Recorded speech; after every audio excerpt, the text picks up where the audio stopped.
Good morning, सुप्रभात, केम छो। उम्मीद है आप सब लोग बेहतर होंगे, अपना ध्यान रख रहे होंगे। आज 10 जनवरी है और मैंने आपको बताया था कि मेरे जो मैटरनल अंकल, मेरे मामा जी जो मेरे बड़े क्लोज थे, समझ लीजिए कि मतलब जैसा मैं अपने पिताजी का सम्मान करता था उतना ही सम्मान अपने मामा जी का करता था, और बल्कि मामा जी से मैंने बहुत कुछ सीखा है। आज उनका जन्मदिन है। दरअसल क्या होता था कि हम लोगों ने सब पूरी फैमिली में 10 जनवरी को हम सारे लोग जो है वो भोपाल में मिला करते थे, चाहे कहीं भी रहें सब भोपाल आ जाया करते थे, और वहाँ पर एक फैमिली गैदरिंग उनके बर्थडे के दिन हो जाया करती थी। पहली बार ऐसा है कि मेरा एयर टिकट भी बुक था, सब कुछ था मेरा, लेकिन मैं नहीं गया क्योंकि कारण उसके पीछे ये था कि यहाँ पर हमारे जो है ना बॉम्बे के अंदर आप समझ सकते हैं कोरोना का क्या सिचुएशन है। तो फिलहाल हम लोग जो है वो ऐसा ट्रेवल जहाँ पे ज़्यादा गैदरिंग हो उसको हम स्किप कर रहे हैं। हालांकि मेरे बहुत क्लोज थे, लेकिन तब भी जो है वो तमाम उनकी जो फंक्शंस हुए उसमें मैं नहीं जा पाया। अब मैं कुछ दिनों के बाद मैं जाऊंगा, क्योंकि आप समझ सकते हैं ना कि मतलब मैं बॉम्बे से पहुंचूं यहाँ पे और यहाँ पर जो है वो कोई स्ट्रेन, किसी का खतरा, मतलब मैं किसी के लिए कैरियर ना बन जाऊं, इसलिए मैंने बहुत सारी चीज़ों को सोच समझ कर फिर मैंने मूव ना करने का डिसाइड किया और मैं नहीं गया। Although I have air tickets and everything के, पर मैं नहीं गया क्योंकि मुझे कई बार लगता है कि जब तक हमको खुद को जिम्मेदारी का एहसास नहीं हुआ ना कि हम देखो, हम लोग सारे लोग इमोशन ड्रिवन हैं पर हम ये नहीं सोचते हैं कि इन इमोशंस के चलते हम शायद किसी को संकट दे सकते हैं, किसी को प्रॉब्लम खड़ी कर सकते हैं। भैया आप यहाँ से एयर ट्रैवल करके वहाँ पहुँचेंगे, मान लो कोई वायरस, नया स्ट्रेन, कुछ भी आपके साथ उनको उधर पहुँच गया, ट्रांसमिट हो गया, तो वो इशू है ना, ठीक है।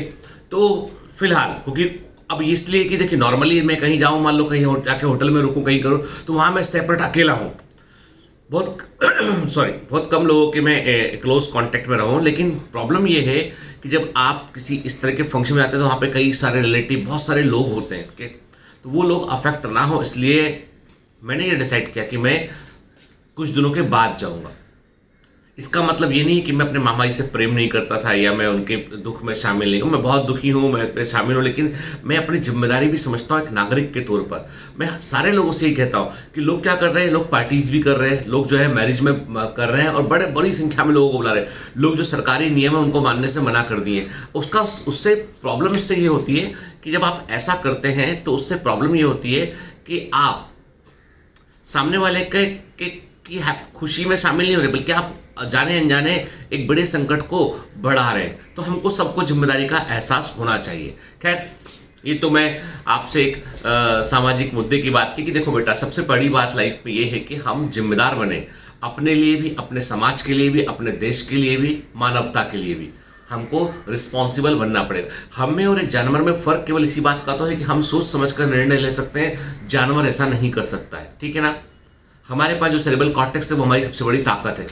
खैर, एक पुरानी कहानी सुनाऊंगा आज मैं आपको कि एक बार जो है पुराने गुरुकुल की कहानी है कि एक गुरुकुल में जो है वो तमाम, पहले क्या था, पहले ऐसा होता था कि 5-6 साल की उम्र में बच्चा अपना घर छोड़ के गुरुजी के आश्रम में चला जाया करता था। वहाँ गुरुजी आश्रम में पढ़ाते भी थे, खेती भी करवाते थे, उनको युद्ध की कला भी सिखाते थे, और 12 वर्ष तक बच्चे को जो है वो गुरुजी के आश्रम में रहना पड़ता था।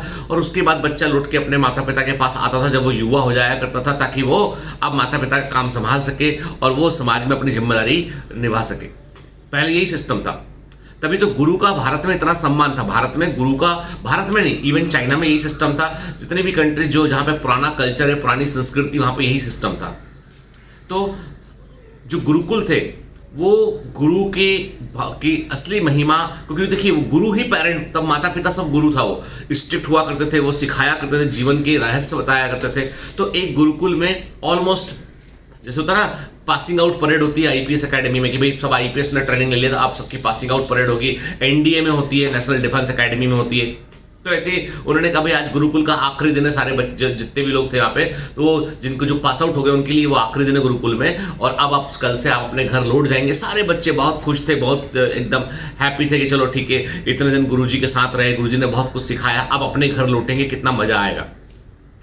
गुरुजी बोले देखो एक आखिरी प्रवचन, एक आखिरी लेसन है और तुम सब लोग जो इकट्ठे हो जाओ एक जगह पे, मैं आखिरी लेसन एक लूंगा, ठीक है। तो सारे लोग इकट्ठे हुए, जब भी आखिरी लेसन है गुरुजी बोल रहे हैं। सारे लेसन के पहले सारे बच्चों को जो है वो 3-3 लकड़ी के खिलौने दे दिए गए।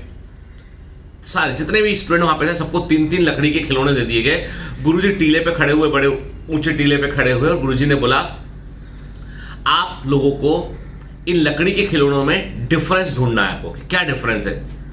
तीनों खिलौने जो गुड्डे थे, लकड़ी के गुड्डे होते हैं ना, जो अपन ऐसा बोल सकते हैं जो टेडी बियर होते हैं, पहले के ज़माने में टेडी बियर नहीं चला करते थे, लकड़ी के गुड्डे बनते थे, तो तीनों लकड़ी के एक समान दिखने वाले गुड्डे थे।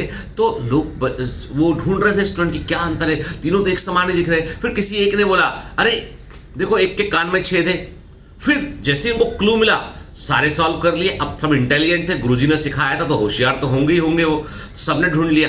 फिर एक लड़के ने बोला साहब हमने सबने ढूंढ लिया, अपने अपने खिलौनों में अंतर ढूंढ लिए, सब में एक ही समान है, सबका 3-3 का सेट था और सब में जो है वो एक ही समान डिफरेंस है। गुरुजी बोले बताओ क्या डिफरेंस है।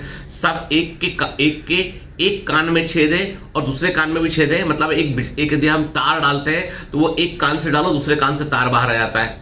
अच्छा, दूसरे गुड्डे में क्या है, दूसरे गुड्डे में यह है कि एक कान में तार डालो तो उसके एक कान में छेद है, एक नाक में छेद है, कान में जो मुंह में छेद है, कान में आप तार डालेंगे तो मुंह से वो तार बाहर निकल आएगा। एक छेद कान में एक मुंह में, तार आप डालेंगे उसमें तो एक तार डालने पर वो कान से जाएगा और मुंह से बाहर निकल आएगा।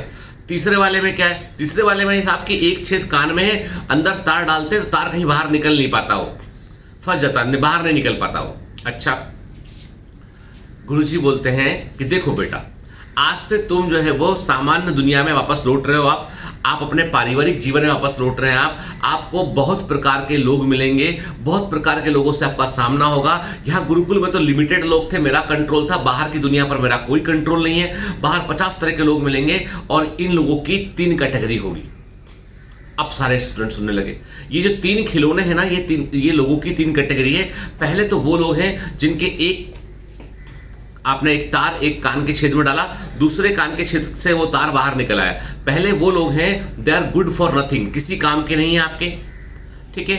आप उनसे अपनी समस्या डिस्कस करेंगे, अपनी बात बताएंगे उनको, अपने बारे में कुछ आप जानना चाहेंगे, कुछ बोलना चाहेंगे, कुछ सलाह लेना चाहेंगे, उनको कोई फर्क नहीं पड़ता। इस कान से सुनेंगे, इस कान से बाहर निकाल देंगे, मतलब वो होना ना होना एक बराबर है, कई काम नहीं आएंगे वो, क्योंकि उनने आपकी समस्या पे कभी ध्यान ही नहीं देंगे। वो आपकी जो बात है उसको भी कभी तवज्जो नहीं देंगे, इस कान से सुन के इस कान से निकाल देंगे, इससे तार निकल गया ना, ऐसे लोग होंगे।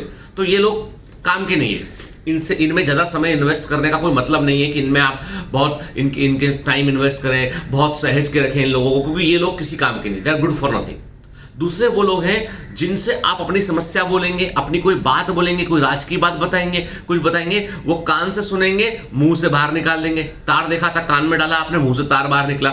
मतलब ये था कि ये वो लोग हैं जो आपकी समस्या को सुनेंगे, ध्यान से सुनेंगे और पब्लिक में सब में जाके बता देंगे, और आपके राज को ये राज नहीं रहने देंगे, ये पब्लिक लिमिटेड कर देंगे उसको। पब्लिक में बैठ गया वो सब जगह, और फिर पब्लिक तो है ही, मौका ढूंढते हैं आपके राज का वो इस्तेमाल करती है। तो ऐसे लोग सबसे खतरनाक है। लाइफ में ऐसे लोगों को आइडेंटिफाई कर लेना और इनसे कम से कम इंटरेक्शन रखना। कभी इनको कोई राज की बात मत बताना, क्योंकि आपने बताया कि ये आपने बोला, आपने सोचा कि मेरा दोस्त है, इससे कुछ सलाह ले लूँ। दोस्त चले तो सब जगह चींटी मुंह मिलाती है ना, चींटी चलती तो मुंह मिलाती चलती आगे। तो दोस्त जहाँ जो मिला, पता है सोनू का ये चल रहा है, ऐसा हो गया सोनू का, भाई गया आदमी, खुशी हो रही है अंदर से बहुत।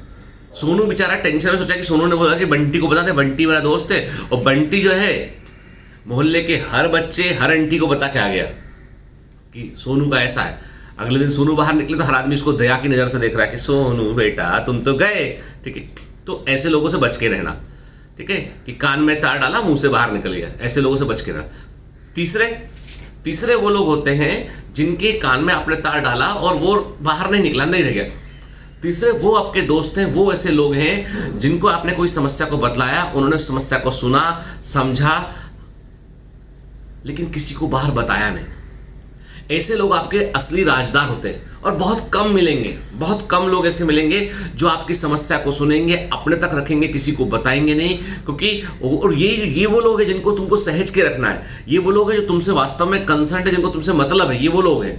तो बेटा तीसरे प्रकार के इन लोगों को बचा के रखना। इसलिए सारे लोग, बाकी 2 खिलौने छोड़ो, तीसरा वाला खिलौना साथ ले जाओ अपने, ताकि तुमको याद रहे कि ऐसा आदमी ढूंढना है जो हमारी राज को राज रख सके, जो किसी को ना बताए। ऐसा आदमी होगा तो जीवन में आपके पास एक भी मित्र होगा ना तो वो पर्याप्त है। नहीं तो आप जिनको आप मित्र कहते हैं ना कि आपकी बड़ी संख्या में फ्रेंड है, मेरे तो बहुत फ्रेंड है, कि अब फेसबुक में जाके देखो तो मेरे तो हजारों फ्रेंड है, लेकिन असली दोस्त तो मेरा 1 या 2 ही होगा। असली दोस्त वो होता है जिसके सामने आप कोई भी मुखौटा नहीं ओढ़ते हैं। इनफैक्ट बताऊं मैं कि बड़े होने के बाद हम लोग अपने माता पिता से भी इंटरेक्ट करते हैं ना, तो हम एक छोटा सा मुखौटा लगा लेते हैं। वो समझते हैं सब, लेकिन हम अपना मुखौटा लगा के घूमते हैं कि हम तो बहुत अच्छे बच्चे, हम तो नेक हैं, मम्मी मैं तो बहुत ही अच्छा हूँ, ठीक है, पापा मैं तो बहुत ही अच्छी हूँ, बहुत ही अच्छे हैं हम, ठीक है, हम सब बहुत बहुत अच्छे हैं, ठीक है, अच्छे हैं आप, कोई दो राय नहीं इसमें। लेकिन सारा सच तो वहाँ नहीं पता होता ना। सच जो होता है वो एक बिल्कुल क्लोजेस्ट फ्रेंड को, और वो ऐसा होना चाहिए कि जो चिट्टी के मुंह ना लगाता हो घर जा है ना। तो यदि आपको लगता है तो आप ये 3 कैटेगरी आदमी में ढूंढ देख लिया करो कि इस कान सुन के उस कान से निकाल देना आदमी गुड फॉर नथिंग, हाँ हेलो आज तक है वो। दूसरा, कान से सुन के मुंह से निकालने वाला बच के रहना उससे, खतरनाक है वो, ठीक है। तीसरा, जो सुनेगा अपने तक रखेगा, आपसे ही कंसर्न रहेगा, ऐसे लोगों को सहज के रखना किसी भी कीमत पर। Have a great day ahead, all the best.